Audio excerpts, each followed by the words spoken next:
He grabbed her by the shoulder and shoved her into the vehicle door hard enough to rattle the frame. "You don't give me orders," Julian Thorne said. "I give them." Elena didn't stumble. She turned slowly and looked at him the way a person looks at something they've already calculated how to destroy. She said nothing. The ridge above them was moving. Not the wind, not dust. Something with rifles. And the man who'd just put his hands on her had no idea he'd just made the worst decision of his life. If this is your first time here, hit subscribe and drop your city in the comments. I want to see exactly how far this story travels. The convoy had been moving for 40 minutes when the first RPG hit. It didn't hit the lead vehicle clean.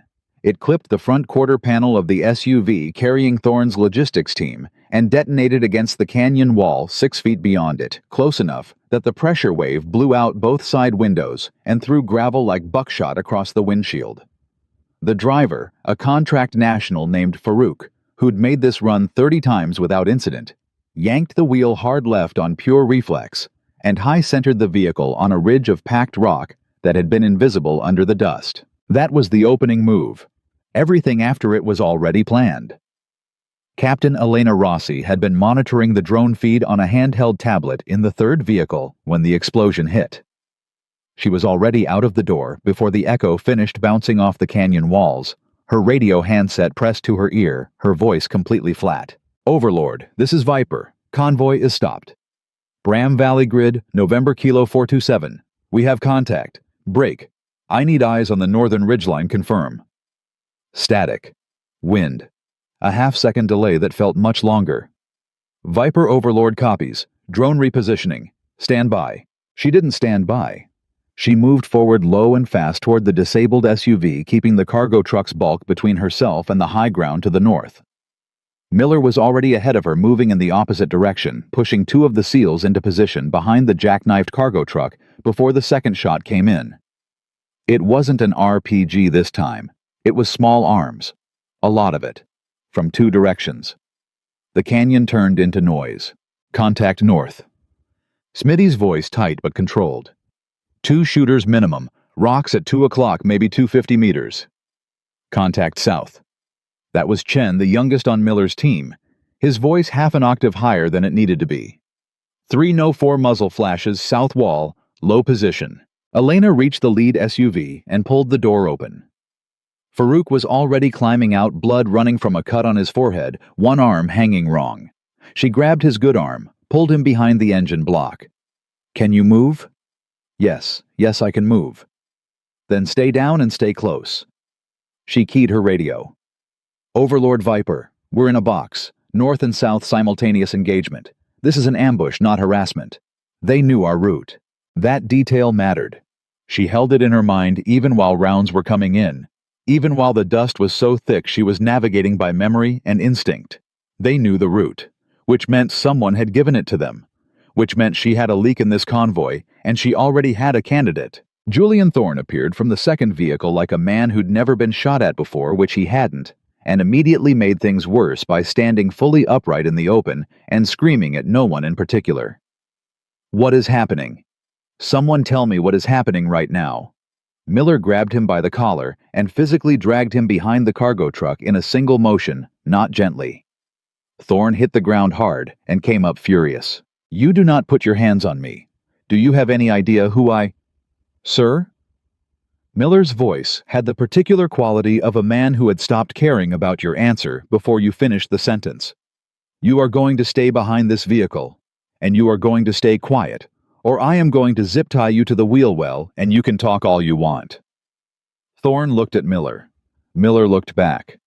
Whatever Thorne saw in that look made him choose quiet. Elena was at the hood of the cargo truck, lying prone glass, crunching under her elbows, watching the north ridgeline through her binos. The dust was bad. Visibility, maybe 80 meters in some directions, gone entirely in others. But the drone had given her a partial picture before the feed cut to repositioning, and she'd memorized it. She knew roughly where they were. Roughly wasn't good enough, but it was what she had. "Miller!" She didn't raise her voice. He was already next to her. "4 confirmed on the south wall," he said quietly. "They're in a low crevice position, good cover, bad angles on us unless we move forward. North is harder to read. Could be two, could be a full squad. They're disciplined short bursts, coordinated timing. They're trying to move us, Elena said. South fire is suppression. They want us pushed toward the north end of the canyon. Miller was quiet for a moment. Why? Because there's something at the north end they want us to reach, or something they want to drive us away from. She looked back at the convoy. 4 vehicles, 2 of them immobile. 11 people, including Thorne's 3 civilian contractors, who were currently pressed into a terrified clump behind the second SUV, contributing nothing to the situation. What's in the cargo truck? Thorne's equipment. Electronics, he said. Computing hardware for the Kabul infrastructure contract. He said. She kept her voice level. When's the last time anyone actually looked? Miller's jaw moved slightly. Pre-departure inspection in Kandahar. Sealed crates manifest checked. Who checked it? Another pause. Thorne's own logistics team. She let that sit between them for 3 seconds. Then she pushed up to her knees and worked her way back toward the cargo truck's rear doors. Miller fell in behind her without being asked which was one of the things she valued most about him. He didn't need the full picture to understand when the picture had changed. The rear doors were locked. Standard padlock heavy gauge. She looked at it. She looked at Miller. You want to open it? He said. I want to open it. Thorne's going to lose his mind. Thorne is going to stay behind that wheel well or get zip-tied. Your call on which. Miller pulled his bolt cutters from his pack without another word. The lock gave on the second bite. Elena pulled the door open and climbed in, and the smell hit her before her eyes adjusted to the dark interior. Not electronics. Not packaging foam and bubble wrap and the faint chemical tang of new hardware. This was something else. Something that made the back of her throat tighten and her training kick in hard and fast like a slap. She didn't need to open the nearest crate. The stenciling on the side told her most of it. Cyrillic letters. A sequence of numbers she knew. She'd seen that designation in a briefing at Bagram 14 months ago, and the briefing officer had described it in the particular careful tone people use when they're trying not to frighten you while also frightening you. Igla-S. Shoulder-launched surface-to-air missile system. Russian manufacture. Designed specifically to kill low-flying aircraft. Her mouth went dry. She moved to the second stack. Different stenciling, different color coding on the crate seals. The hazard symbol in the corner wasn't standard munitions red. It was the other color. The one that meant the contents would do their damage without making a sound you could hear. She climbed back out of the truck, and her face told Miller everything before she opened her mouth. He took half a step back. How bad, he said. The electronics story is cover, she said. Manpads. Igla-S at least 4 units in the first stack. The second stack. She paused. Chemical. I'm not certain of the agent, but the marking pattern matches what came up in the Bagram intelligence briefing last winter. Miller stared at her. For a man who didn't rattle easily, something moved across his face that she hadn't seen there before. Not fear exactly, more like recalibration. Like a person adjusting to the news that the ground beneath them is a different material than they thought. Thorne knew, he said. Thorne arranged it. Whether he understood what the chemical crates are, I can't tell you. But the manpads, those don't end up on a civilian contractor's manifest by accident. She looked across the gap toward where Thorne was still crouched against the wheel well. His expensive field jacket dusty, his face tight with what she'd initially read as fear, but was rereading now as something more calculated. Get Smitty on the south contact. Hold that position. I need 2 minutes with our client. She walked to Thorne with the specific kind of deliberate pace that tells an experienced person they are in serious trouble. Thorne read it. He stood up not aggressively, but the way someone does when they want to appear in control of a situation they no longer control. Captain, I need a full update on... Sit down, Mr. Thorne. I'm the principal authority on this con. Sit. She said it exactly once, and the word landed like a flat stone. He sat. She crouched in front of him close enough that she didn't have to raise her voice above the sustained firefight popping behind them. Igla-S. 4 confirmed units, possibly more. Chemical payload in the second stack, identity unconfirmed but hazard-coded. I need you to tell me who you're delivering them to, and I need you to tell me right now. Thorne's face went through 3 expressions so fast they almost overlapped. Surprise at being discovered, calculation about how to respond, and then, and this was the one that told her the most, something close to contempt. Not fear, not shame, contempt. "You have no jurisdiction over my cargo," he said. "We're in a hot contact in a canyon with an ambush force that knew our route, and you're carrying weapons of mass destruction. Jurisdiction is the least of your problems." She watched his eyes. "Who are they?" "The force on the ridges. They know you're here. Did you signal them?" "I have no idea what your logistics team checked the manifest. Your route was filed through your liaison office. You insisted on this particular road over my objections this morning." She let each sentence land separately. "So tell me what I'm supposed to conclude." He said nothing. His jaw was set. And in that silence, with rounds still coming in from the south wall and the distant sharp crack of Smitty returning fire, Elena made the decision she'd been circling since she climbed out of that cargo truck. She keyed her radio. "Overlord Viper, priority traffic, break." "Viper, go ahead."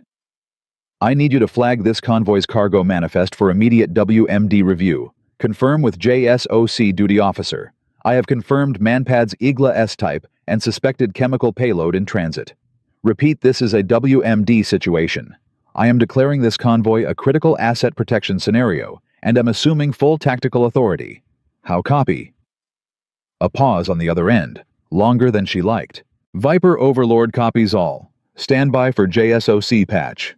Thorne had gone very still. "You can't do that," he said quietly. "I just did. You have no idea what you're interfering with. There are people involved in this operation who will—" "Mr. Thorne." She stood up, looking down at him. "The people on those ridges are trying to get those weapons. Whether they're trying to get them because you're delivering them, or because they know you have them and want to take them from you, I don't know yet, and it doesn't change what I have to do. Either way, this convoy ends with those crates either destroyed or in U.S. custody. Not on the open market. Not in someone's hands who's going to use them to shoot down helicopters full of American soldiers." She paused. "So you can help me, or you can stay out of the way. Those are your 2 options." Thorne looked at her with the expression of a man who had never in his adult life been presented with only 2 options, and found both of them unacceptable. Miller appeared at her elbow. "South contact is suppressed for the moment. Chen got eyes on a secondary position. They've got a technical vehicle staged at the south end of the canyon. It's not blocking, it's waiting." "Waiting for what?" "For us to go north." She turned that over.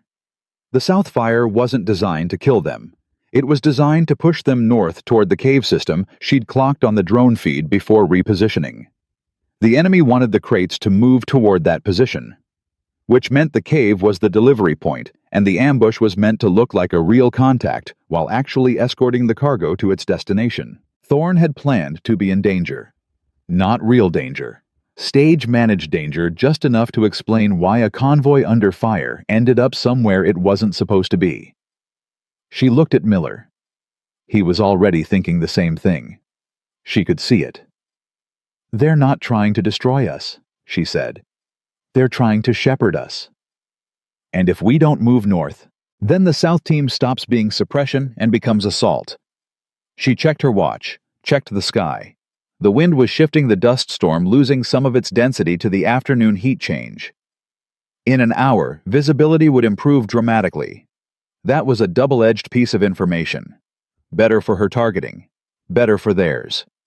"What's our ammo situation?" "2 spare mags each for the rifles. Smitty's got 1 drum left for the saw. 2 frags total." He said it without inflection, which was how Miller communicated that a situation was genuinely bad. "JSOC is how far out?" 40 minutes minimum. Probably 60. She looked at the canyon walls around them. 40 minutes was an eternity. 60 minutes was almost unthinkable at their current ammunition count. "Then we need to change the problem." "How?" She looked north. At the ridge. At the cave position the drone had shown her. At the weapons sitting in the back of the cargo truck that no one on either side of this fight could be allowed to take. "We need to make sure the north position becomes a problem we can solve from the air," she said. "And we need to move Thorne's cargo there ourselves." Miller stared at her. "You want to deliver the weapons to the cave." "I want to put the weapons in the cave," she said. "And then I want to call in a strike on the cave." The silence that followed was the kind that happens when a plan is both clearly the right answer and clearly terrifying in equal measure. From the south, Smitty's saw opened up again short and controlled the professional sound of a man rationing ammunition he knew he couldn't replace. Chen's voice came over the short range. "They're advancing. 20 meters. 15. They're going to try the truck." Elena looked at Thorne one more time. He was staring at her with something new in his expression now. Not contempt. Not calculation. Fear. Real fear, the kind that comes not from a gun pointed at your face, but from watching someone else take control of a situation you built, and understanding that you have lost it completely. "Good," she thought. "Stay afraid. Stay out of my way." She pulled up her JTAC kit, checked her frequencies, and began composing the call she'd need to make in the next 30 minutes if any of them were going to see the end of this day. "Overlord Viper, I need hog flight on standby. Break, grid to follow. I'm going to need danger close capable assets, and I need them now." The plan made sense in the way that only desperate plans make sense cleanly quickly, with the kind of logic that doesn't hold up under examination, but holds up perfectly under fire. Elena didn't have time for examination.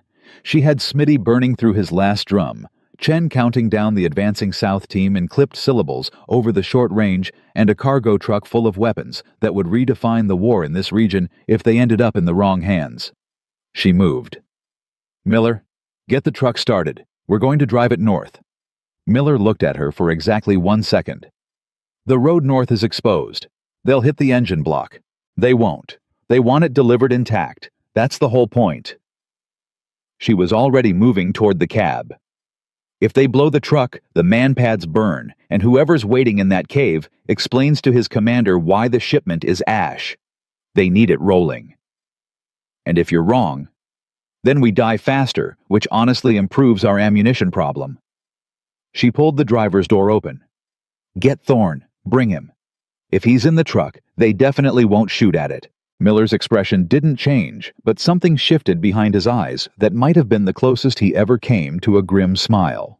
He turned without another word. Smitty's voice crackled over the short range. "I'm down to individual rounds. South team is 20 meters from the rear bumper. Captain, I need a decision." "Fall back to the truck, now. Everyone north stack on me." The firefight behind her changed pitch as Smitty stopped suppressing and started moving the sudden quiet from the saw, immediately filled by a surge in enemy fire from the south wall rounds, punching into the canyon floor in short controlled bursts as the ambush team read the shift and pushed forward. Chen made a sound over the radio that wasn't words, and then his voice came back sharp and tight. "Moving. On your 6. Thorne came around the rear of the cargo truck at a half-crouch Miller's hand on the back of his collar, like a man walking a dog he didn't trust. Thorne's face was paper white and running with sweat. The contempt was gone. The calculation was gone. What was left was a man in his late 30s who had spent his career buying outcomes and was discovering for the first time that there existed a category of situation money couldn't purchase its way out of. "Get in the cab," Elena said. "Middle seat." "I am not getting in that truck. Those people out there, they're going to keep shooting at us until we move north. That's the operation. You designed it. So either you sit in this cab, and we use the design against them, or you stay here in the canyon with no cover, no weapons, and no one looking out for you." She held the door open and looked at him with a patience she didn't feel. "Your call, Mr. Thorne. Make it fast." He got in the truck. Miller took the wheel. Elena took the passenger side with her radio kit across her knees, Thorne between them like a man attending his own proceeding. Smitty pulled up into the cargo bed with the last of the team, and the truck lurched forward over the rocky ground with the particular grinding complaint of a vehicle doing something it wasn't designed to do. The south fire dropped off almost immediately. Not completely, a few rounds chased the rear bumper for the first 50 meters, but the intensity fell away like someone had turned down a dial. She'd been right. They needed the shipment mobile. They needed it going north. And now it was. Thorne said nothing for the first 2 minutes. Then quietly, through clenched teeth, "You looked in the crates." "I did." "You had no legal authority to—" "Mr. Thorne." She didn't raise her voice. She kept her eyes forward, watching the north ridgeline, counting distances. "I have a legal obligation to prevent weapons of mass destruction from reaching non-state actors. That obligation supersedes your contract law. It supersedes your clearance level. It supersedes whatever arrangement you made with whatever office let you file a false manifest." She paused. "Now, the chemical payload. What agent?" A long silence. "I don't know," he said. She turned and looked at him directly. "You don't know." The crates were already sealed when they came to me. I was told it was industrial precursor. Agricultural chemicals." He stopped, swallowed. "The man-pads I knew about. The chemistry I was told it was declared and licensed." "By who?" His jaw worked. "People I trusted." "And they told you to use a false manifest." "They told me to use a discreet manifest. There's a difference." "There really isn't." Miller hit a rough patch and the truck bucked hard. And for a moment, everyone was just holding on and saying nothing while the chassis complained, and Thorne grabbed the dashboard with both hands. When they leveled out, Elena was already back on her radio. "Overlord Viper, I am moving the critical cargo north under our own power toward the staging position. Enemy south team is following at distance, no active engagement. I have drone confirmation of cave position, November Kilo 427. Correction, 429er. Break. I need chemical hazard assessment team on alert at LZ.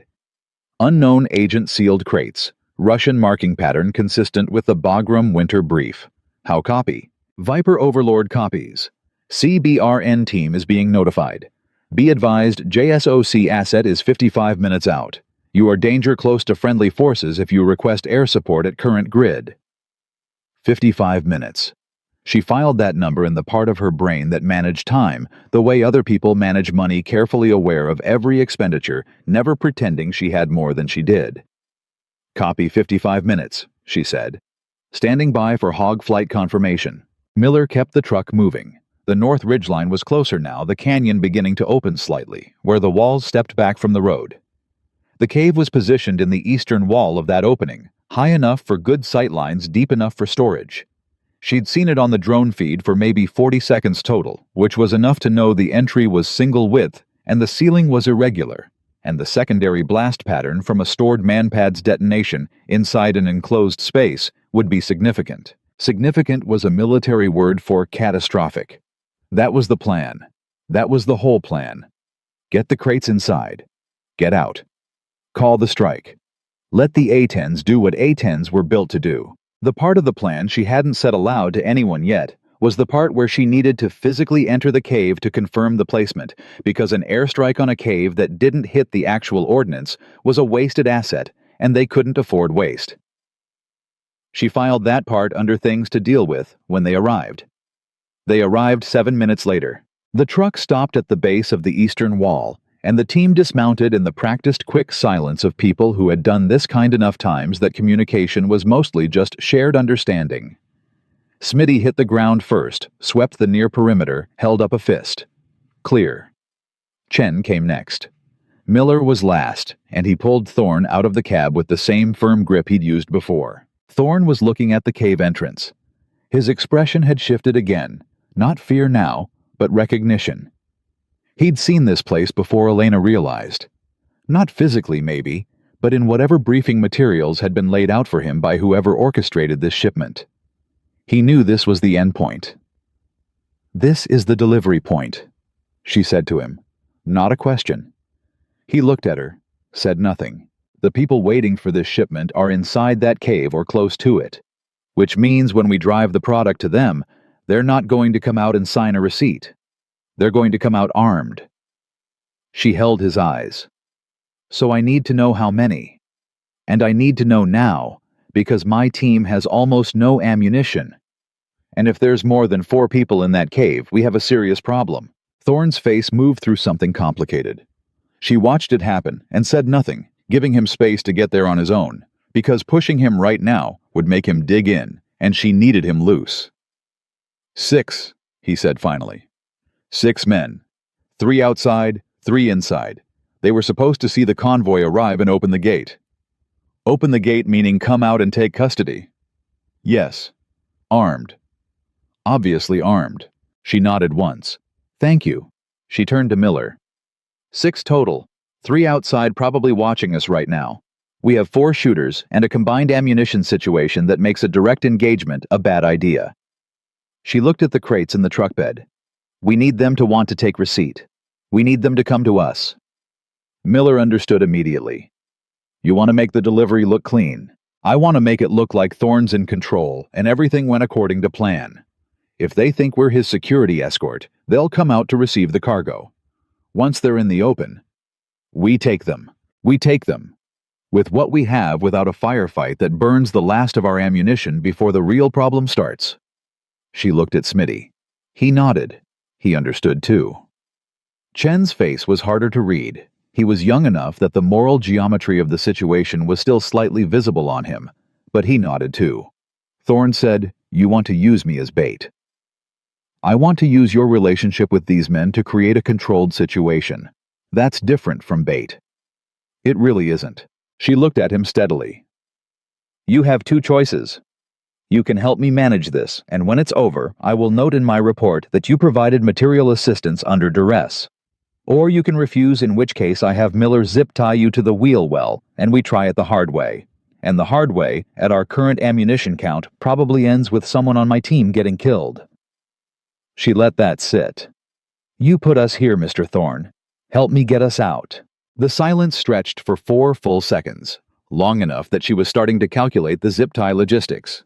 Then he said, What do I have to do? She told him. It was simple. Walk forward, call out the lead contact's name. If he had it make the handoff look normal, she'd be 10 feet behind him with Miller covering from the truck. The moment the 3 outside men were in the open and close enough, Smitty and Chen would come in from the flanks, and it would be over before the people inside the cave understood what was happening.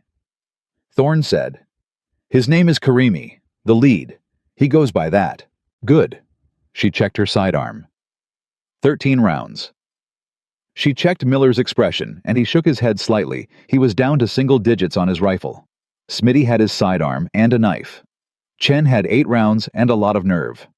This was what she had. Thorne walked forward. She watched him go, her hand on her sidearm, her heartbeat doing what it always did in these moments, slowing down, not speeding up, which her first combat instructor had told her was a sign she was wired correctly for this, and which she'd spent 10 years choosing not to examine too closely. Thorne stopped 10 meters from the cave mouth. He called out in a voice that shook only slightly. Karimi, it's here. The shipment is here. Nothing for 5 seconds. Then movement. A figure appearing in the cave entrance, then 2 more flanking wide in the way of men who'd been waiting in position and were moving to a plan. Professional. Disciplined. They covered the ground between the cave and the truck without rushing weapons, carried low but ready. Reading the convoy with the careful eyes of people who'd done handoffs before, the lead man stopped 6 feet from Thorne and looked past him at Elena, then at Miller, then at the truck. Security escort, Thorne said. Had to improvise after the canyon contact. Karimi looked at Thorne for a long moment.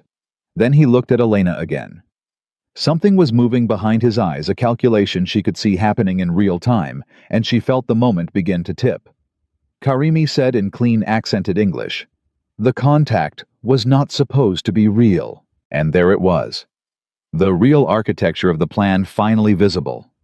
The ambush was theater. The canyon firefight was designed as cover for the delivery. But the South team had pushed too hard. Real rounds, real casualties almost. And now Karimi was looking at a convoy that had taken actual damage with an escort that looked like it had been in a real fight, and the math wasn't adding up to him. His hand moved toward his radio. Elena was already moving. She covered the 6 feet between them in 2 strides, her left hand hitting his radio arm hard at the wrist, her right bringing the sidearm up to a position that required no interpretation. Behind her she heard Miller shout once, a command word short and sharp. And then the 2 flanking men made the decision to comply rather than escalate, which was the right decision given that Smitty had materialized from the right with his last knife out and Chen had come from the left with his rifle up. 6 seconds, start to finish. Karimi looked at the sidearm in his face with the expression of a man recalculating an entire operation. "You're 3 inside," Elena said, not breathing hard. "Tell them to come out single file, hands visible, weapons on the ground inside the cave. Tell them in whatever language gets the message across cleanest." He told them. They came out. They complied. Miller had zip ties out before the last one cleared the entrance, working fast and efficient his dislocated shoulder. She'd noticed it during the drive, the way he held that arm, clearly hurting him badly enough that his jaw was set throughout. He didn't stop. She noted that and filed it. Deal with it later. She zip-tied Karimi herself. He watched her do it with something in his expression that wasn't anger exactly. More like professional acknowledgement. He'd been outmaneuvered and he knew it. "The chemical payload," she said to him quietly. "What agent?" He said nothing. "I'm going to find out either way. I have CBRN specialists inbound. I'm asking you because if it's something that requires immediate containment protocol, I need to know now, and so do my people." A pause. Then, VX precursor, not weaponized. The synthesis stage is... He stopped. "Is in the cave," she finished. He looked at her. She had her answer. VX precursor. Precursor meant it wasn't a finished nerve agent, which meant the immediate inhalation risk from a breached crate was lower than she'd feared. But it also meant someone with the right equipment and the right knowledge was a few steps away from producing something that could kill thousands of people. The cave wasn't just a delivery point. It was a lab, or the beginning of one. She looked at Miller. "I need to go in there." "Absolutely not. I need to confirm the placement before I call the strike. If the synthesis equipment is in a rear chamber, the strike needs to account for it. A partial detonation with VX precursor released into the air." "I know what that means." "Then you know I have to go in." He looked at her for a long beat.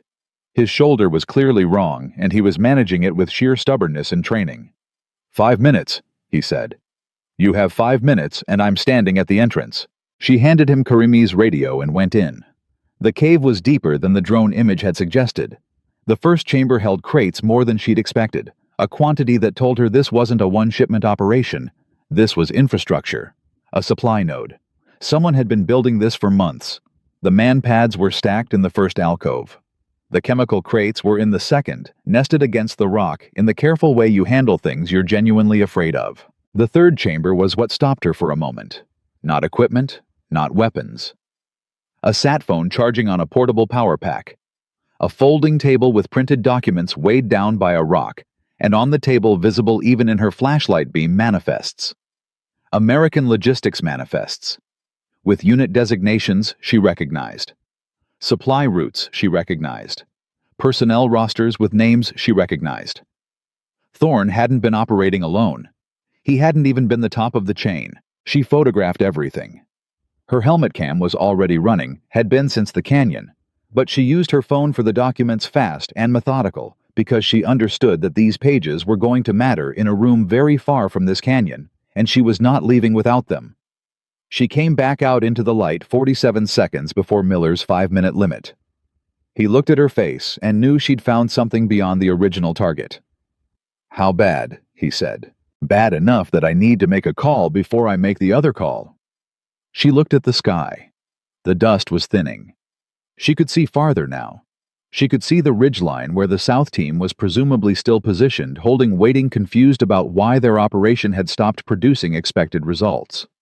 She could see the open air above the canyon, where in approximately 45 minutes, 2 A-10 Thunderbolts were going to appear if she'd read the Overlord timeline correctly. She keyed her radio. Not the tactical net, the other one. The one with more ears on it. Overlord Viper. Priority 1. Break. Cave position confirmed as multi-use logistics and synthesis node. Manpads and VX precursor in place. I have documentary evidence of American supply chain involvement. I say again, American supply chain involvement. I need this call flagged to JAG and JSOC simultaneously. I need a record established right now that this evidence exists, and that I have it." She paused. "Because I am about to destroy the physical location, and I want everyone to understand that the documentation survives." The silence on the other end was the particular silence of someone senior listening very carefully and saying nothing. Then, Viper Overlord, copy all. Recording and flagging. You are cleared to proceed with your tactical assessment. She lowered the radio. Thorne was 10 feet away, still zip-tied, sitting against the truck's front tire. He'd heard enough. She could see in his face that he understood the documents had been found, and she could see something breaking open behind his eyes that wasn't quite regret, but was somewhere in the neighborhood of it. "Those names on the manifests," she said to him. "How many of them gave you orders, and how many gave you cover?" He looked at the ground. "Both," he said. "Both of those things." She nodded once. She'd expected something like that. She looked at Miller, who was watching Smitty work through his inventory with the particular expression of a man quietly doing damage assessment on a long list of problems. "Get everyone back from the cave mouth," she said. "Get distance. I'm going to make the call." She walked 20 meters east, away from the cave, away from the prisoners, away from Thorne and his broken calculation, and she stood in the open with her radio in her hand, and the sun overhead, and the dust settling slowly around her, like the world was trying to get calm enough for what was about to happen. She keyed the frequency. "Hog 111, this is Viper. Authenticate Bravo 7 Delta. I have a fire mission for you. Break. Target is a cave complex eastern wall Bram Valley. I am going to give you coordinates, and I am going to tell you this is danger close. How copy?" The pilot's voice came back clean and level, the voice of someone who did difficult things for a living and was good at it. "Viper Hog 111. Copy danger close. Standing by for grid. What are we hitting?" She looked at the cave, at the man-pads inside it, at the VX precursor sitting in its nested crates in the second alcove, at the synthesis table with its charging sat phone and its manifests that named people who had no idea yet that their names were already in her camera. "Everything," she said. "We're hitting everything." Hog 111 was 12 minutes out. Elena knew because the pilot told her, and she spent those 12 minutes doing the kind of work that doesn't look dramatic from the outside, but determines whether people live or die. She paced the distance from the cave mouth to the truck. She calculated the blast radius from a confined detonation of 4 Igla S units plus VX precursor crates, which was an estimate built on training and educated inference, because nobody had a manual for this specific combination in this specific rock formation. She looked at the terrain between the cave and the nearest covered position, and she walked it twice, measuring it in steps, because her team was going to have to cover that ground fast when the time came, and she needed to know exactly how fast needed to be. Miller watched her do all of this without comment, which was one of the things she'd come to rely on in him. He didn't fill silence with reassurance. He filled it with readiness. "How's the shoulder?" she asked on her second pass. "Fine." That's a lie. It's a functional lie. He shifted his weight, and the small, involuntary tightening around his eyes told her the shoulder was worse than he was saying by a meaningful margin. "What do you need from me? I need you mobile for at least another 2 hours. Can you give me that? Yes?" She believed him. Not because the shoulder wasn't bad, but because Miller had a particular relationship with his own body's limitations that involved acknowledging them privately and then overriding them publicly, which was either admirable or alarming, depending on the situation. Right now, it was both. Smitty came around the front of the truck. "South team is still holding position. I've got eyes on 2 of them through Chen's binos. They're not advancing. They're waiting." "Waiting for Karimi to complete the handoff," Elena said. "They don't know yet." "How long before they figure it out?" She thought about it. "When they see the A-10s, they'll know something went wrong. They'll either push to recover the cargo, or they'll run." She looked at the 6 prisoners zip-tied along the truck's side, Karimi sitting slightly apart from the others, with the composed expression of a man who was angry, but hadn't decided yet what to do with the anger. "Smitty, I need you on the south approach when the strike happens. If that team pushes forward, your job is to make noise. Not engage, make noise. Anything that slows them down 20 seconds is enough. With what exactly? I have a sidearm and a very threatening attitude. That'll work. She wasn't entirely joking. Smitty's ability to sound like more firepower than he had was a documented operational asset. Chen on the north with the prisoners, Miller with me. Smitty nodded and moved off. Chen acknowledged over the short range without discussion. The team was down to almost nothing in terms of resources and was operating with the particular focused efficiency that comes not from abundance, but from the absolute clarity of having no options to waste. Thorne had been quiet for several minutes, which Elena had registered as a change worth monitoring. Quiet in Thorne's current situation could mean processing, or it could mean planning, and she needed to know which. She walked over to him. He was looking at Karimi. Not with the fear he'd shown earlier, with something more complicated than that. Recognition, maybe. Or the particular look of a man seeing the consequences of his own decisions, made flesh and sitting zip-tied against a truck. He wasn't supposed to be a real person to you, Elena said. Was he? Thorne looked up at her. In whatever briefing you sat through when they laid this out, Karimi was a name on a receipt, a destination. She crouched to his level. How long did it take you to figure out what the chemical crates actually were? A long pause. 3 weeks ago, he said. I had someone run the marking codes. He stopped. I was told it was too late to back out. And you believed that. I was shown what happens to people who back out. His voice was flat now, stripped of the arrogance and the calculation. Just a man sitting in the dirt, describing the corner he'd allowed himself to be painted into. I'm not asking for sympathy. I'm just, it didn't start as this. It never does. She stood up. When this is over, you're going to tell every name you know to the people I hand you to. Not just the ones on those manifests. Everyone who knew. Everyone who told you it was too late. All of it.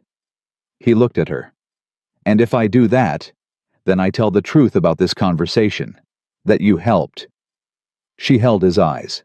I don't make promises about outcomes. I make promises about honesty. That's all I've got. He nodded once slowly, like a man agreeing to something he didn't want to agree to, and doing it anyway. Her radio broke open.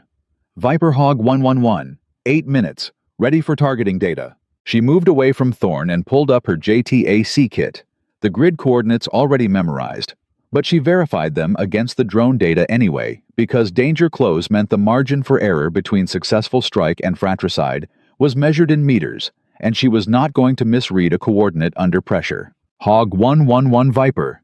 Target coordinates follow. She read them clean twice, and the pilot read them back clean. Target description: cave complex, single entry eastern wall. Contents include manpads, Igla S-type, and chemical precursor VX class. Expect significant secondary detonation.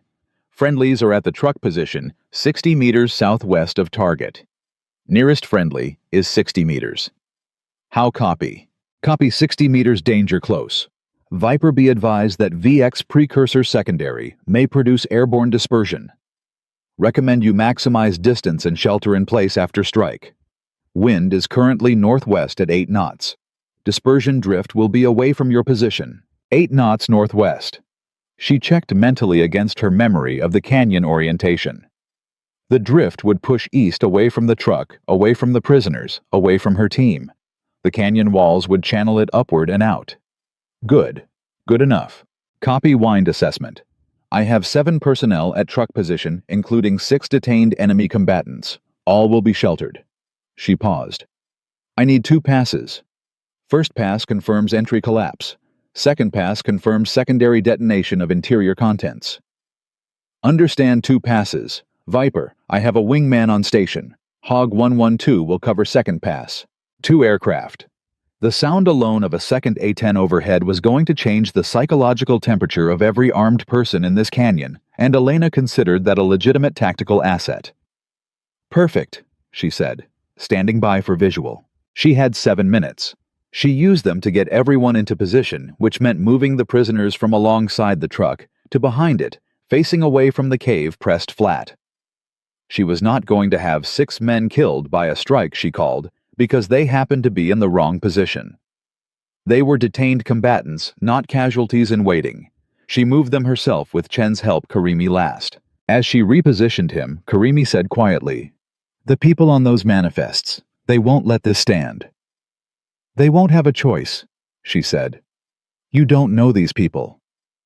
"I know what happens to evidence once it's in the right hands." She settled him behind the rear wheel. "Stay flat and stay quiet. In about 4 minutes there's going to be a very loud noise." He looked at her for a moment, with something in his expression that wasn't quite respect, but was adjacent to it. The acknowledgement again of being outworked by someone he'd underestimated. She moved on. Thorn was the complication she'd been managing in her peripheral awareness since the moment she'd returned from the cave. He was zip-tied, but not immobile. His hands were in front of him. She'd made that call herself, assessing him as a flight risk rather than a violence risk, which meant she'd sacrificed some control for mobility on the assumption that a man in zip ties in the middle of Afghanistan had nowhere meaningful to run.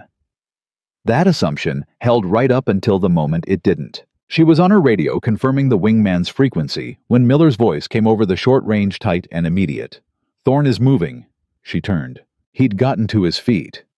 His hands were still bound, but he'd gotten to his feet, and he was walking, not running. Walking with deliberate purpose toward the cave. She understood in half a second what he was doing, the documents. Her phone had the photographs, but the originals were still on that table. If the cave came down with the documents inside, the physical evidence was gone. Whatever was on those manifests, whoever those names were, if Thorn could reach those papers before the strike, he could burn them, or bury them, or simply hold them as leverage in whatever negotiation he was already mentally staging with his lawyers. She ran. She caught him 10 meters from the cave entrance. One hand on his bound wrists, pulling him sideways and off balance, so he went down hard on one knee and stopped. He didn't fight her with his hands. He fought her with his weight leaning forward, trying to drag them both toward the entrance. And he was bigger than her by 40 pounds, and the leverage was awkward. "The papers," he said through his teeth. "If you leave the papers in there, I photographed them, every page. Resolution's good. It doesn't matter." Physical evidence is different. You know it's different. In court chain of custody. On your feet. She pulled him upright, and he let her but slowly with the particular resistance of a man who needed to make one more attempt at the argument. "The photographs are on an encrypted military device with a timestamp. Chain of custody is documented from the moment I walked into that cave. You understand chain of custody, Mr. Thorne, so you know I'm right." He stopped resisting. She walked him back to the truck, and when she got there, Miller was already watching her with the expression of someone who'd just watched a situation almost go badly and was recalibrating. "Tie his hands behind," she said. Miller did it without ceremony. Thorne sat down without being told to. The last of his plans had just been closed off, and something about that seemed to release him from the tension of trying like a wire finally going slack. He sat against the tire and looked at nothing in particular. Elena checked her watch. 2 minutes. "Viper Hog 111, 1 minute. Confirm friendlies clear. Hog 111 Viper, friendlies are clear. You are free to engage. 2 passes East Wall Cave Complex. I say again, free to engage." "Copy. 1 minute." She got behind the truck. She put her back against the rear panel facing away from the cave, and she put her hands over her ears. Not because it would fully help, but because it was the correct thing to do, and she had trained herself never to skip the correct thing to do, no matter how small it seemed. She looked down the line of her team. Miller on her left, Smitty on the south approach position, 20 meters out, Chen with the prisoners at the front wheel, Thorne at the rear, and made eye contact with each of them in turn. Each one nodded. Each one was ready. She heard it before she saw it. The sound of an A-10 at attack altitude is not like other aircraft sounds. It has a quality that reaches the chest before it reaches the ears. Something in the frequency that the body registers as significant before the mind has time to process it. And she felt it move through her sternum, like a hand pressing flat on her ribs. Then the cannon opened up. The GAU-8. Avenger doesn't sound like a gun. It sounds like a zipper the size of a building being pulled very fast. A mechanical tearing sound, and the rounds it fires travel faster than the sound of their own departure. She heard the impacts before she heard the gun. A staccato hammering against rock explosive rapid, and then the deeper concussion of the first secondary. A manpad's unit cooking off inside the cave. A percussion so heavy it moved the air physically. Something she felt in her jaw and her molars and the backs of her hands. The truck rocked. One of the prisoners made a sound. Thorne pressed himself against the wheel and said nothing, and she gave him credit for that. Then quiet. The particular desert quiet that exists only in the second after something enormous has happened, when the echoes are still moving between the canyon walls, and the dust is still rising and everything is briefly suspended. Her radio, Viper Hog 111. First pass complete. Entry is collapsed. I see secondary smoke from interior, confirming detonation before second pass. 111 Viper. Copy. Stand by. She came around the truck and looked at the cave. The entry was gone, not collapsed cleanly, but destroyed the rock face around it, pushed outward and down. Smoke rising from 3 or 4 points where the secondary detonations had found cracks in the formation. The smoke had a particular color. Not black, not gray. A brownish yellow that she recognized from the CBRN briefings and that made the back of her mind say very quietly, "Step back." 111 Viper. Visual confirmation of chemical dispersion from secondary. Wind is holding northwest. Request second pass center mass of formation maximum penetration. I want the interior chambers gone.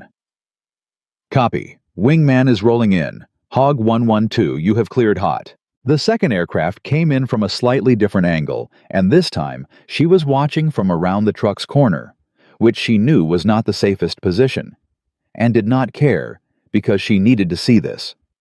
She needed to verify this with her own eyes. The cannon tore again longer this time, and the rock face simply ceased to be what it had been.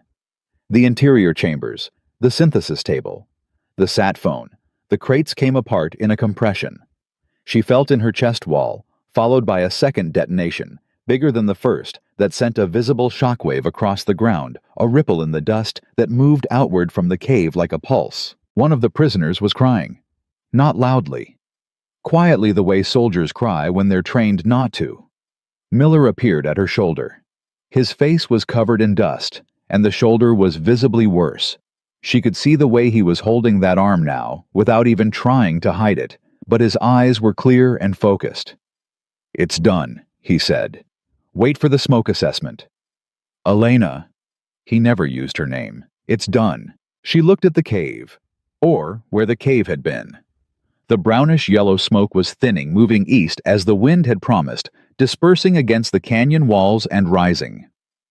The VX precursor was burning off in conditions that would break the chemical bonds before the compounds could stabilize.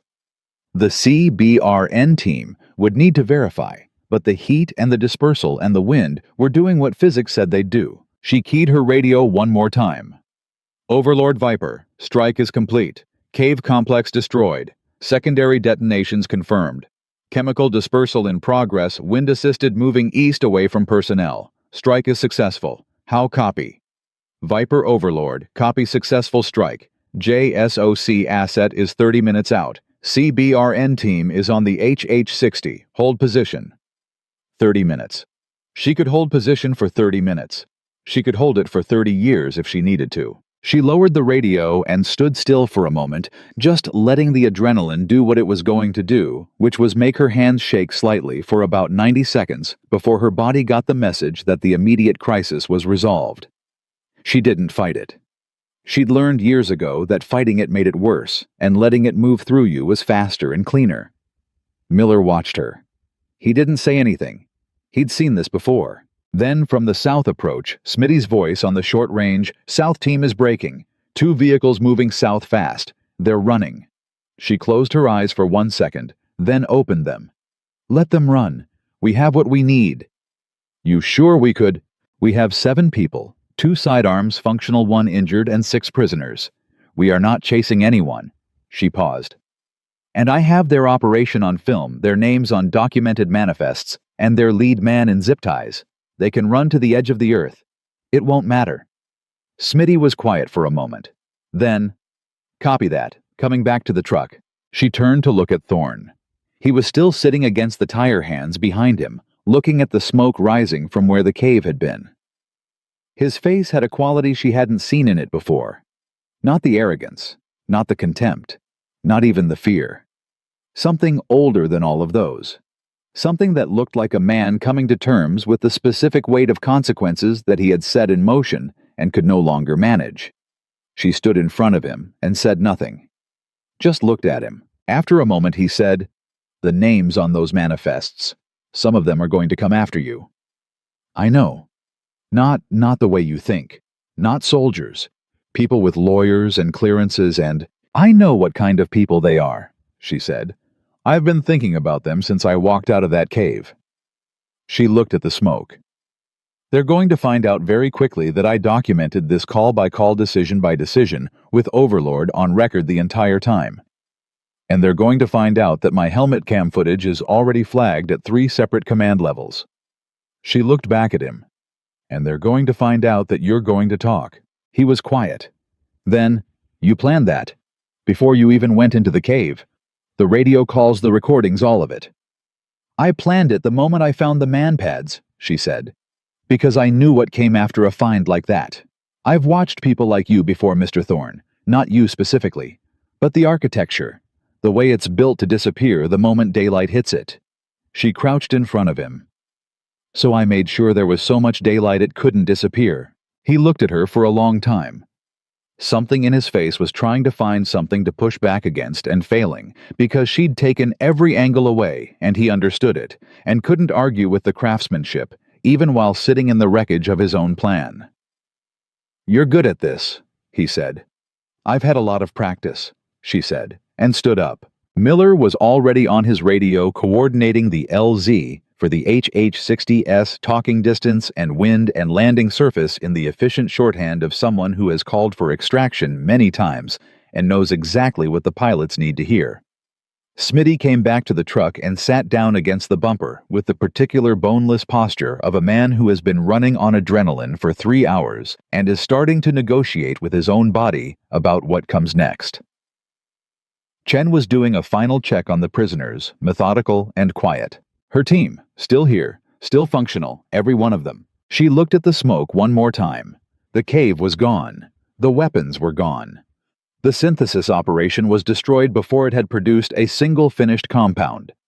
The South team was running and would keep running until they ran into the people she was going to send after them, because she had their faces from the drone footage, and she had Karimi's name. And with those 2 things, the intelligence community could unwind an entire network if they chose to. They would choose to. She was going to make sure they chose to. 30 minutes to extraction. She sat down on the truck's running board, her radio in her lap, and let herself breathe for the first time since the first RPG had hit the lead SUV, what felt like several years ago, but was actually 3.5 hours.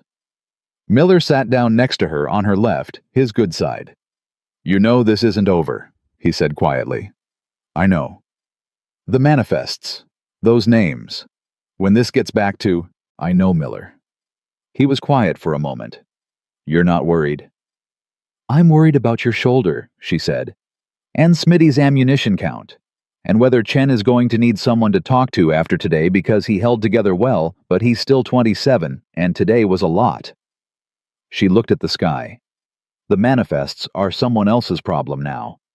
I handed them up the chain, and I documented the handoff, and whatever happens next happens in rooms I'm not in. And if those rooms are full of the same kind of people as those manifests—" She thought about it. Genuinely thought about it, turning it over the way she'd been turning it over since the cave, since the moment she'd photographed the last page, and understood the depth of what she was looking at. "Then it's going to be a very interesting Article 32 hearing," she said. Miller made a sound. Not quite a laugh. Not quite not a laugh. The kind of sound that comes from finding something genuinely dark, also genuinely funny, which was a coping mechanism she'd long since stopped judging in either of them. The wind shifted slightly. The smoke was thinning. Above them, somewhere above the canyon walls and the settling dust, 2 A-10s were banking south toward their base. Their work done.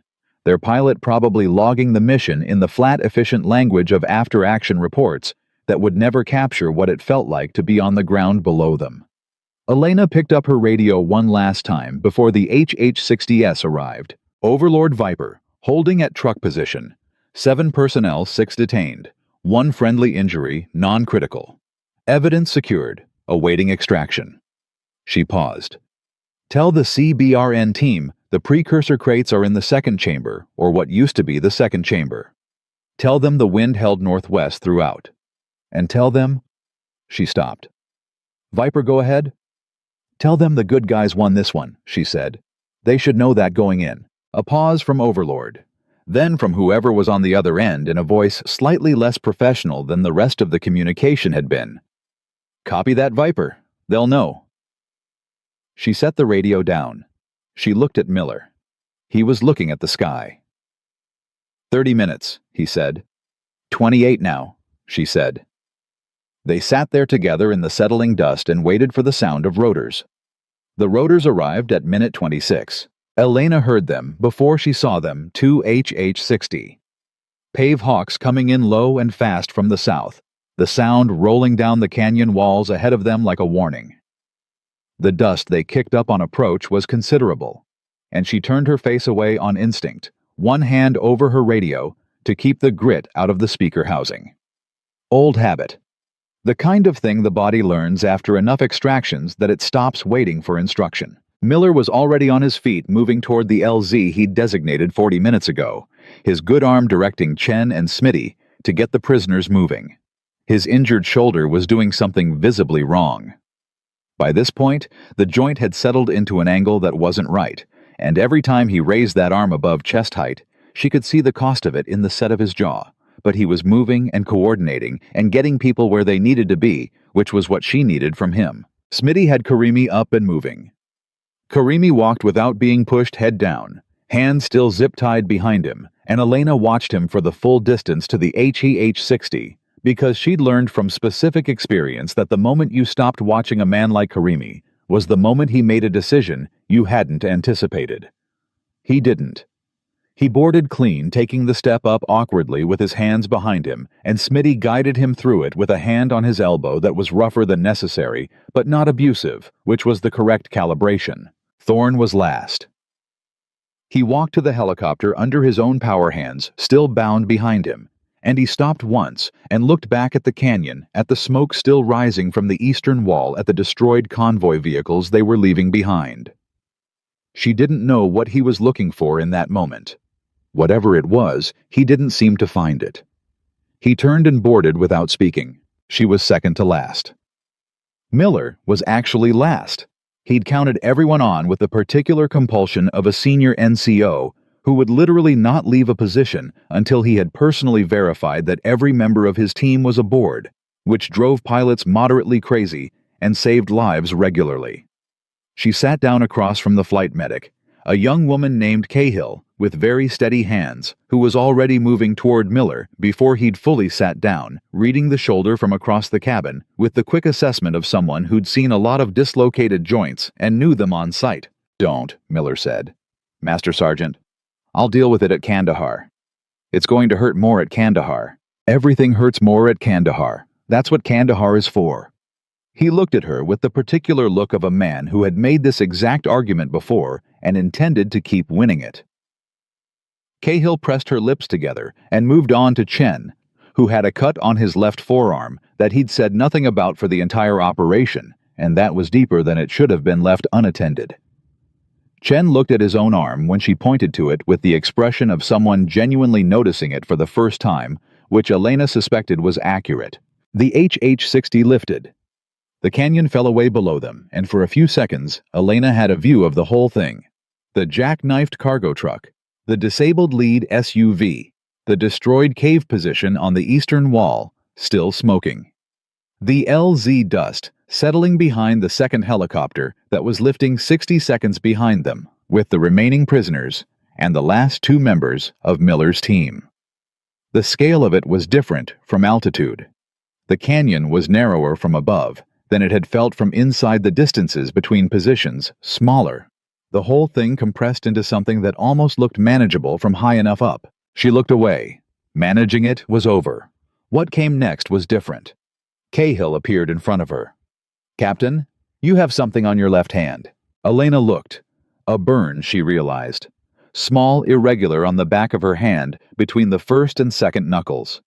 She had no memory of getting it.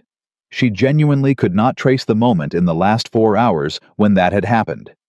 The nerve endings had simply filed the report without disturbing the rest of her during active operations, which was a biological function she both depended on and found slightly unnerving. "I'll deal with it at Kandahar," she said. Cahill looked at her. "You and the Master Sergeant should start a club." "We have one," Elena said. "The requirements are too strict for most people." Cahill almost smiled and moved on. The flight to Kandahar was 40 minutes. Elena spent the first 10 in the particular suspended state that follows high-intensity operations. Not sleep, not full wakefulness, but a middle register where the body is trying to start the recovery process, while the mind is still cycling through the sequence of decisions, checking them, looking for the one that went wrong. There wasn't one. She'd checked before, and she checked again. The decisions held. Every call had been the right call within the information she'd had at the time she'd made it. That didn't mean the outcomes were all good. It meant the decisions were sound. The distinction mattered to her in a way she couldn't always explain to people who hadn't been in rooms where the decisions were made. At minute 11, her radio activated. Not the tactical net. The command net. The one with the higher classification prefix. She pressed the headset against her ear to cut the rotor noise. "Viper, Captain Rossi." The voice was male senior with the flat, careful diction of someone reading a situation for the first time and trying not to show it. "This is Colonel Drexler, JSOCJ2. I'm going to be brief. We have your Overlord recordings and your flag transmissions. We're reviewing the documentary photographs now." A pause. Who else has copies of those photographs? She'd been waiting for this question. She'd known it was coming. She answered it the same way she'd prepared to answer it, which was truthfully and without elaboration. "The photographs are on my encrypted device. I transmitted thumbnail previews to the Overlord duty officer during my priority call. Those thumbnails are in the Overlord transmission record. The full-resolution images are on my device, which I will transfer to proper custody upon landing at Kandahar. No personal copies. Personal cloud backup, personal device. No personal copies," she said. And then, because she was not going to let that answer stand alone. "Colonel, I want to be transparent. The Overlord duty officer acknowledged my transmission on a recorded line.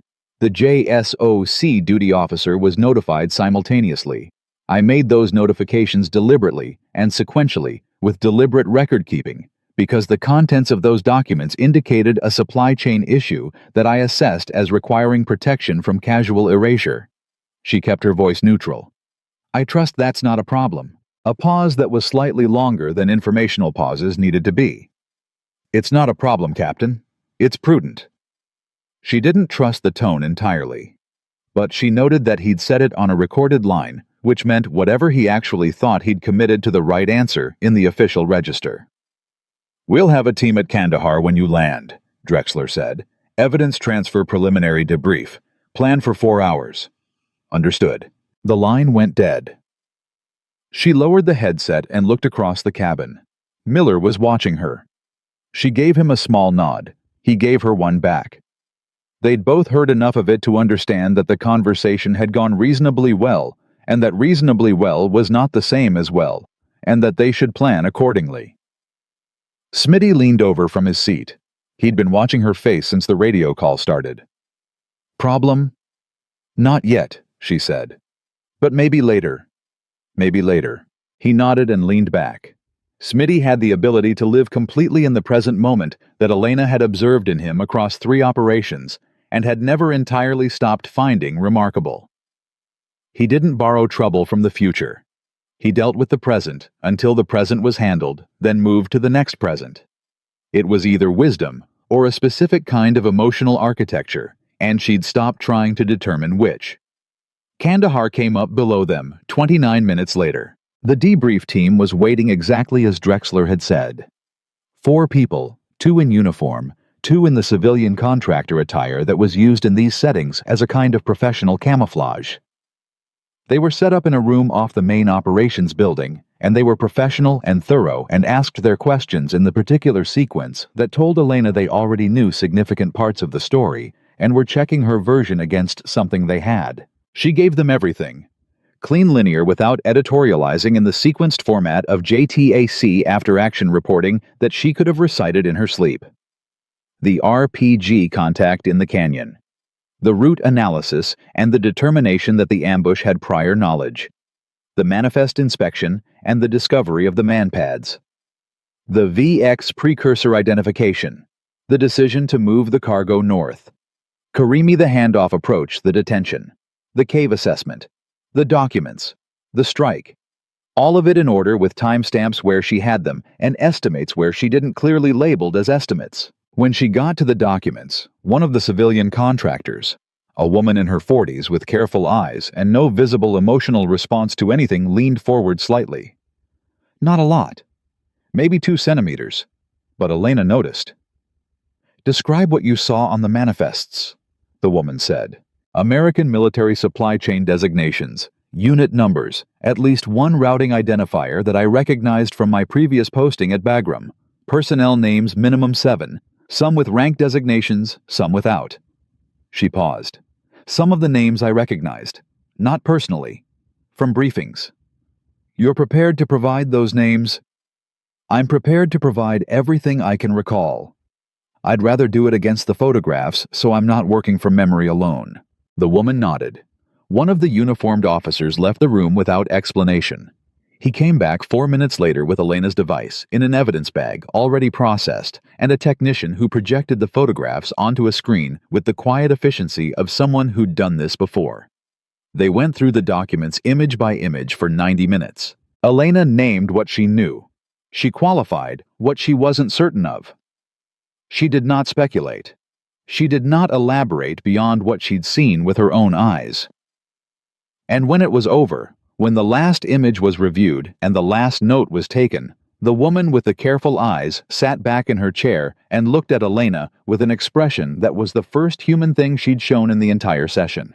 "Captain Rossi," she said, "you understand that what's in these documents is going to create significant disruption at multiple command levels." "I understand." "And you understand that there will be people who characterize your actions today as exceeding your operational authority." "I understand that too." "How do you respond to that characterization?" Elena thought about it for exactly as long as it deserved. "My operational authority as a JTAC includes full tactical control of any situation in which I identify a threat to personnel and assets under my protection. The moment I identified WMDs in that cargo, everything in that canyon became a threat to my personnel and assets. My authority expanded to match the threat." She looked at the woman. "The people who'll say I exceeded my authority are the same people who are on those manifests, hoping that someone finds a procedural reason to put the photographs in a drawer. I don't think you're going to let that happen." The woman held her gaze for a moment. Then, "No," she said quietly. "We're not." The debrief ended. Elena walked out of the room into the corridor and stood still for 30 seconds, doing nothing, just existing in the particular exhausted clarity of someone who has discharged every obligation they were carrying and is now briefly empty. Miller was waiting in the corridor. His shoulder had been reduced while she was in the debrief. She could see the fresh immobilization wrap and the particular relief that lives in a person's posture when something that has been wrong is finally right again. He looked 10 years younger than he had in the HH-60. "How'd it go?" he said. "Fine." "Fine like actually fine, or fine like..." "Fine like they're taking it seriously and moving fast and the right people are in that room." She paused. "And fine like it's going to get complicated before it gets simple, and I'm going to need the helmet cam footage to be formally logged before someone decides it's a secondary asset." "Already done." He said it simply, without ceremony. "I had Chen submit it through the JSOC evidence channel 40 minutes ago while you were still in the room. Full footage time-stamped chain of custody started at the source." She looked at him. "I didn't ask you to do that." "No." "How did you know?" "Because I've worked with you for 2 years," he said, "and I know how you think about these things. You don't leave a flank unguarded." He shrugged with his good shoulder. "Neither do I." She almost said something. Instead, she looked at the ceiling for 1 second, which was a thing she did when she was trying to prevent herself from showing something she didn't want to show, And then she looked back at him and said, "Where's Thorne?" Processing. They separated him from Karimi's group. Jag has him. He's already talking started before they even asked the first question. Miller paused. Apparently he was very eager to explain how none of this was his idea. It wasn't entirely. No, but he made the choices. He did, she said. He made every single one of them. She found Smitty and Chen in the medical bay. Smitty eating a meal replacement bar with the focused appreciation of a man who hadn't eaten in 7 hours. Chen getting his arm properly stitched by a medical technician while staring at the middle distance with a look that Elena recognized as the aftermath of first real contact. Not trauma, not collapse, just the hard, quiet work of integrating what had happened into a version of yourself that can continue. He'd do that work. She could see the quality of it in his face, the steadiness underneath the distance. She stood in the doorway. "Chen." He looked up. "You were solid today," she said. "Start to finish." He didn't smile, not the moment for it. He just nodded once, and that was the right response, and she respected it. Smitty finished his meal replacement bar. "Can I ask something?" "Go ahead." "Those names on the manifests, the American names, what happens to them?" She leaned against the doorframe. "Investigation. Review. If the evidence holds, and it will hold Article 32 hearings. Some of them will cooperate to reduce exposure. Some will try to fight it. The ones who fight it are going to have a difficult time because the documentation I pulled out of that cave is going to be very hard to argue around. And in the meantime, those people know your name. They knew my name before today," she said. "JT. AC units aren't anonymous. Anyone who looked at that convoy manifest knew I was the senior officer on protective detail." She considered it. "They've known my name since we left Kandahar this morning. Today, I just made sure I knew theirs." Smitty looked at her for a moment. "You knew going in this could come back at you." "I knew it the moment I found the man pads. And you still called it up the chain." "What's the alternative?" she said. "Leave it. Let it move. Watch it end up in someone's hands and spend the rest of my life knowing I had it for 45 minutes and let it go because it was complicated." She looked at him directly. "There's no version of today where I do that. There's just no version." Smitty was quiet for a moment. Then he said with the particular sincerity of someone who doesn't use that register often and means it fully when they do, "I'm glad you're on our side, Captain." She didn't answer that. But she didn't not answer it either, which was a distinction that mattered and that Smitty, to his credit, understood. Her phone activated. A message from the JSO CJ2 officer Drexler brief and official evidence transfer confirmed chain of custody, established preliminary review, complete formal proceedings to begin within 72 hours. One additional line at the bottom outside the official format, which told her he'd added it after the official portion was completed and wanted it distinct from the record. It read, "Your instincts were right. Keep your phone on." She put the phone in her pocket. She looked at Miller across the medical bay. He was reading the same information from her expression that he always read, the particular posture that meant contained rather than resolved, still in motion, not finished. 72 hours, she said. "I heard." "That's fast." "They're scared it leaks before they can control the narrative," he said. "Fast is in their interest right now." She thought about that. Fast was in her interest too, but for different reasons. Fast meant the evidence was moving through the system before the people on those manifests could coordinate a response. Fast meant the window for intervention was narrow. Fast meant momentum was on the right side of this, at least for now. "Get some rest," she told him. "Both of you." She looked at Smitty and Chen. 4 hours minimum. I'll be back." "Where are you going?" Miller asked. She was already at the door. "To write the most thorough after-action report of my career," she said. "While everything is still fresh and every detail is still in my head, and nobody has had time to tell me what I'm allowed to remember." She walked out of the medical bay and down the corridor toward the operations section.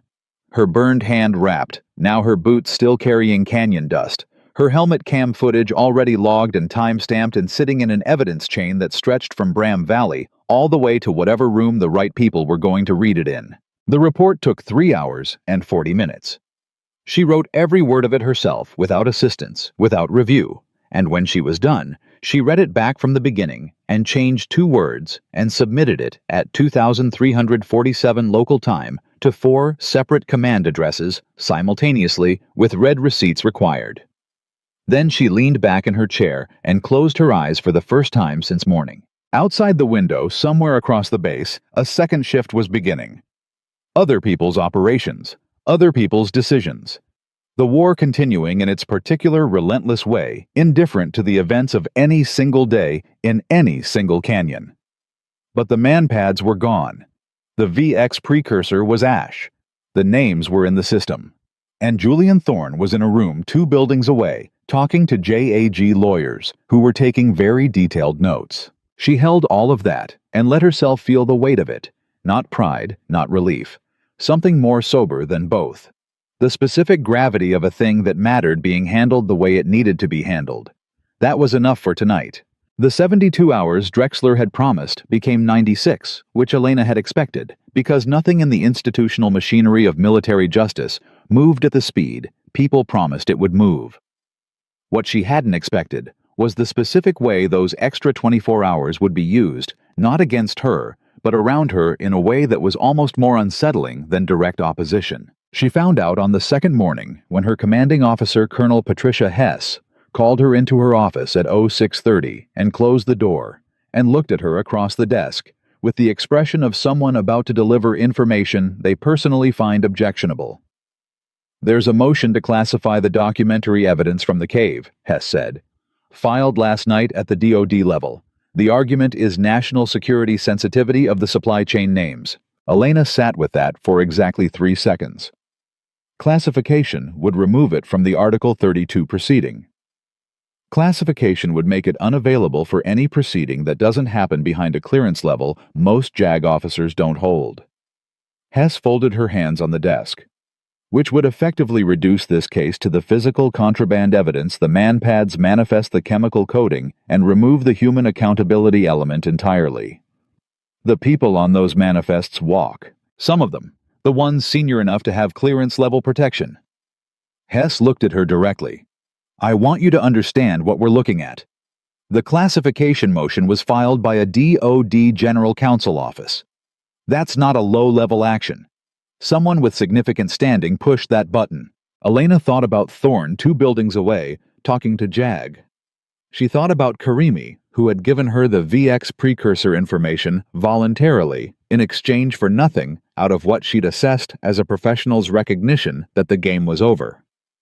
She thought about the manifests, and the names, and the Bagram briefing, and the careful woman with the careful eyes who had said quietly on a recorded line that she wasn't going to let the photographs end up in a drawer. "Where's the J2 team?" she asked. "Drexler's people." "Still active. The classification motion doesn't affect their review. It affects admissibility, not investigation." Hess paused. "But an investigation that produces findings that can't be admitted anywhere has limited practical value. Unless the findings produce enough pressure that the classification gets reversed." Hess looked at her. "That's a long road." "I know long roads," Elena said. Hess was quiet for a moment. Then, "Your helmet cam footage. It was submitted through JSOC evidence channel before the classification motion was filed. That submission timestamp predates the motion by 11 hours. Elena understood immediately. Predating the motion means it was entered into the evidentiary record before the classification request was active, which means a JAG officer could argue it's already part of the proceeding and therefore subject to different handling than documents filed after the motion. Hess looked at her steadily. "I'm not telling you what to do with that information. I'm telling you the timeline." "Yes, ma'am." She left Hess's office and walked directly to the JAG building, and she did it fast because the classification motion had been filed at night, and the people behind it were counting on institutional slowness to let it settle before anyone could respond. She was going to be the response. The JAG officer assigned to the case was a major named Tron, early 40s, the kind of organized that expressed itself in a desk that had specific places for everything and specific reasons for those places. He was already at his desk at 06:45. He looked up when she came in. "Captain Rossi." "Major Tran, the classification motion." "I'm aware of it. The helmet cam footage predates it by 11 hours. He looked at her. Then he picked up a pen and wrote something on a notepad. "That's a relevant timeline. I have the JSOC submission confirmation with timestamp. I can have it to you in 20 minutes. "Have it to me in 15, he said. She had it to him in 12. The next 18 hours were the kind of hours that don't feel like anything while they're happening, because they consist entirely of waiting, which is its own particular kind of pressure. She ate. She slept in 4-hour intervals. She answered every message from Drexler's team promptly and completely. She called Miller, who was in Kandahar's medical ward, getting his shoulder properly assessed, and being told things about rotator cuffs that he was receiving with the same stoic skepticism he applied to all medical information. "They want to send me to Ramstein," he said over the phone. "Go." "I'm not going to Ramstein in the middle of..." "Miller, there is nothing happening here that requires your shoulder. Go to Ramstein." A pause. "Are you okay?" "I'm managing a classification motion and waiting for a hearing date. I'm fine." "That's not what I asked." She was quiet for a moment. "I'm okay," she said, and meant it with more precision than the phrase usually carried. Not great, not easy, not finished. Okay. Functional. Moving forward in the correct direction with the correct information. "I'll call you when there's something to report." "Call me anyway," he said. "Not just when there's something to report." She almost argued with that. Then she didn't. "Okay," she said. "I'll call you anyway." She hung up and sat in the particular quiet of a base at 0200 and thought about the canyon, the way it looked from the HH-60, compressed and small from altitude. The way problems looked from close up versus far away, and how the skill was in knowing which distance gave you the accurate picture and when. On the morning of day 4, Major Tran called her. "Article 32 hearing is scheduled. 48 hours. He paused. The classification motion was denied.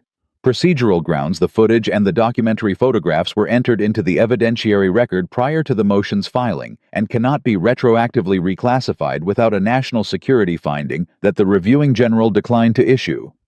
Another pause. Someone senior pushed back on the classification. I don't know who. She thought about the careful woman with the careful eyes. She thought about Drexler's off-record note. Keep your phone on. Thank you, Major, she said. Captain. His voice had a quality she hadn't heard in it before. Not official, something more direct. The people who filed that motion, they're going to try something else. Classification was the cleanest option. Whatever comes next will be less clean. I know. Your documentation is thorough. Your timeline is consistent. Your radio record is complete. He paused. Don't let anyone tell you it isn't. She understood what he was doing. He was putting armor on her in the only way a JAG officer could, through facts, through the record, through the reminder that the foundation was solid, even if the fight ahead wasn't. I won't, she said.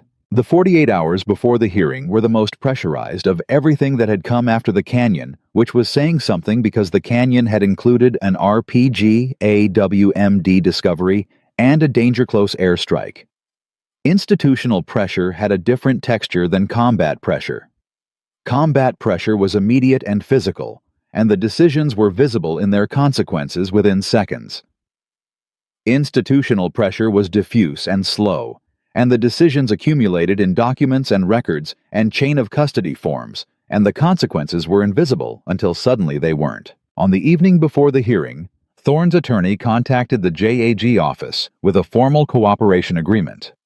Full testimony, complete disclosure of the supply chain names, dates, transaction records. Everything Thorne had access to, which turned out to be substantially more than Elena had estimated from the cave documents alone. He was offering it in exchange for a reduced charge classification, not immunity.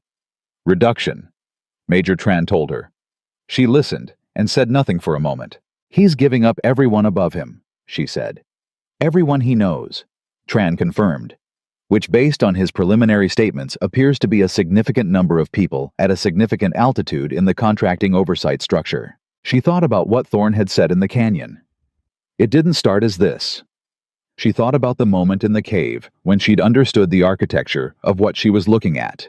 Not one man's corruption, but a system's corruption, built slowly, piece by piece, each participant telling themselves the next step was only slightly worse than the last. The people above him, she said. Are they the ones who filed the classification motion? I can't confirm that, but the timing of the cooperation agreement, Tran stopped, suggests they panicked when the motion failed, she finished. I'm not drawing that conclusion officially. No, she said, but it's there. She went to bed at 2100 and slept 6 hours without interruption, which was either a sign of psychological resilience or complete exhaustion, and probably both. The Article 32 hearing convened at 900 in a room that was smaller than Elena had expected, and more formal than the size suggested. The formality carried entirely in the bearing of the officers present, and the weight of what was being reviewed, rather than in any physical grandeur. She sat at the table in her dress uniform, her documentation in front of her, and she answered every question put to her with the same clean, linear precision she'd used in the debrief. Facts in sequence, qualifications labeled as qualifications, estimates labeled as estimates. They played the helmet cam footage. She watched it on the screen at the front of the room, and it was strange watching herself from outside, seeing the decisions from an angle she hadn't had access to when she was making them.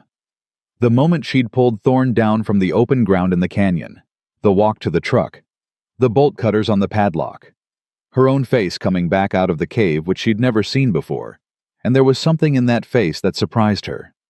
Not fear, not rage, just the particular focused clarity of someone who has found a problem and is already 3 steps into solving it. The presiding officer, Brigadier General Sorensen, watched the footage without visible expression.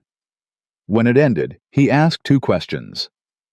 The first was whether Elena had at any point during the operation acted outside her authority as a JTAC officer in a WMD-adjacent scenario. She said no, and cited the specific regulatory framework that supported that answer.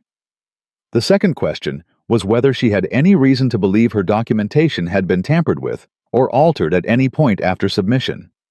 She said no, and cited the chain of custody timestamps. Sorensen wrote something, said nothing, moved to the next item. The hearing ran 4 hours. Karimi testified via secured video link from his detention facility, and his testimony was the kind that changes the temperature of a room. Specific detailed names and dates, and transaction structures that mapped directly onto the documents from the cave, and the cooperation agreement Thorne had filed, 3 independent sources triangulating to the same set of facts, with the kind of precision that made alternative explanations structurally impossible. At hour 3, one of the reviewing officers, a colonel whose name Elena hadn't been given, sitting at the far end of the table with the particular stillness of someone senior enough not to need to perform. Their authority leaned forward and asked a question that wasn't directed at Elena. It was directed at the JAG representative for the DoD General Counsel's office, the office that had filed the classification motion. The question was, on what basis did your office assess that classifying this evidence served a legitimate national security interest rather than a personnel protection interest? The JAG representative said something careful and procedurally correct. The colonel listened to all of it, and then said with the flat precision of someone who has heard every careful, procedurally correct answer that exists and has stopped being impressed by them. That's not an answer to my question. The room was very quiet for a moment. Elena looked at her hands on the table. The burn on the back of her left hand was healing the skin tight and pink at the edges. She'd stopped noticing it 2 days ago. Now she noticed it again. The hearing concluded at 13:47. Sorensen recessed for deliberation and came back at 15:19, which was fast. And fast meant the deliberation hadn't been complicated and uncomplicated. Deliberations in proceedings like this one moved in a direction determined by the weight of the evidence. Sorensen read the findings in the formal Register of Military Legal Proceedings, which meant the language was precise and stripped of dramatic emphasis, which somehow made it land harder than drama would have. Captain Elena Rossi's actions during the Bram Valley operation were found fully consistent with her authority as JTAC officer in a WMD adjacent protective scenario. Every tactical decision, the manifest inspection, the cargo. Repositioning the cave assessment, the airstrike coordination was found to be within her operational mandate and supported by the evidence record. The danger-close strike was found to be the only tactically viable option for neutralizing the confirmed threat, given the personnel and resource constraints present. Her documentation and chain of custody procedures were found to be exemplary. Exemplary. The word sat in the room. The findings also referred the documentary evidence, Thorne's cooperation agreement, and Karimi's testimony to a formal DoD Inspector General investigation of the supply chain personnel named in the manifests. The classification motion was formally denied on the record, with a finding that it had not met the threshold for legitimate national security classification. The DoD General Counsel's JAG representative wrote something on a notepad and did not look up. When it was over, when the room had emptied to the point where only Elena and Major Tran remained at the table, Tran gathered his documents with the precise economy of a man who had just finished a significant piece of work and was feeling the specific satisfaction of it. "That colonel at the end of the table," Elena said. "The one who asked the question." "Inspector General's office," Tran said. "He was here for the classification motion issue specifically." He paused. "He came from Washington, filed into the proceeding this morning." "Drexler," she said. Not a question. Tran didn't confirm it. But he didn't not confirm it either. "Your documentation was very good, Captain. It made everything else possible." She nodded. She knew that. She'd known it when she was writing the after-action report at midnight in the operations building with canyon dust still on her boots, building the record sentence by sentence against the possibility of exactly this kind of fight. She walked out of the building into the afternoon, and she stood still for a moment, in the way she'd stood still after the cave, after the strike, after the debrief, letting the weight of completed things settle into their proper place. Miller called her 17 minutes later from Ramstein, which meant he'd been watching the clock. "Well," he said, "fully supported. Evidence referred to IG classification motion denied on the record." A pause. "And Thorne? Cooperation agreement. He's giving up everyone above him." Another pause longer. "Those people are going to have a difficult year. They built the thing," she said. "They should have to take it apart." "You okay?" She thought about it. Genuinely thought about it the way she had in the helicopter, the way she had in Hess's office, each time the question meant something slightly different and deserved a real answer. "Yeah," she said. "I'm okay." "The shoulder's worse than I said," he said abruptly. She almost smiled. "I know. 2 surgeries, probably. They're talking about 6 months. Then take 6 months. Elena. Miller." She stopped walking and stood still. "You kept everyone alive in that canyon on almost no ammunition and a dislocated shoulder. You logged the footage before I asked you to. You counted every person onto that helicopter before you got on yourself." She paused. "Take the 6 months. Get the shoulder right. That's an order from someone who technically has no authority to give it." Silence. Then, in the particular tone of a man who has decided to accept something he's been resisting, "Copy that." She hung up and stood for another moment. Smitty called an hour later, characteristically brief. "Heard the news. Drinks when you're back stateside." "Deal," she said. Chen sent a message rather than calling, which was consistent with who he was. 4 words. "Thank you for today." She wrote back, too. "You earned it." She meant both sentences completely. The IG investigation moved fast, the way Tran had said it would, the way Drexler had implied it would, the way the weight of the evidence made inevitable once the classification motion failed. Within 30 days, 6 individuals named on the cave manifests had been suspended from their positions pending investigation. Within 60 days, 2 had accepted cooperation agreements of their own, following the logic Thorne had started. When the architecture becomes visible, the people inside it start calculating their own exits. Within 90 days, the first formal charges were filed, and the names attached to those charges were at altitudes in the contracting and oversight structure that made the proceedings front-page material in 3 national publications. Elena read the coverage from a base in a different country, on a different assignment, in a different canyon with different threats and different calculations. She read it once, noted it, and went back to work. She didn't celebrate. It wasn't that kind of thing. The manpads were gone, and the VX precursor was ash, and the people who'd built the pipeline were being taken apart piece by piece in rooms with lawyers and records, and none of that felt like victory exactly. It felt like correction, like a system catching an error and running the repair process, and the process being slow and imperfect and real. Good enough, she thought. That's what good enough looks like. 3 months after Bram Valley, she received a formal commendation through JSOC channels, specific detailed signed by Sorensen, and countersigned by someone 2 levels above Sorensen, whose name she recognized from briefings she was not supposed to discuss. The language in the commendation was careful and official, and said in its careful official way that what she had done in that canyon had prevented a category of harm that was difficult to fully articulate in an unclassified document, but that the people signing the document understood completely. She filed it, not in a drawer, in the record properly logged, properly time-stamped, because she had learned in Bram Valley that the record was the thing, that the record was what survived when everything else was ash, and she was not going to stop keeping it now. She thought sometimes about the moment on the canyon floor, when she'd been deciding not the decision itself, but the moment before it, the moment when she'd been standing with the radio in her hand, and the drone feed on the tablet, and Thorne's arrogance still fresh on her skin from where he'd shoved her into the vehicle door, and the future was still open and undecided, and the weight of it was entirely on her. She'd made the call. She'd made every call after it, and every person who'd been in that canyon with her had come home. That was the job. That was what the job looked like when it was done right. Not clean, not easy, not without cost, but complete.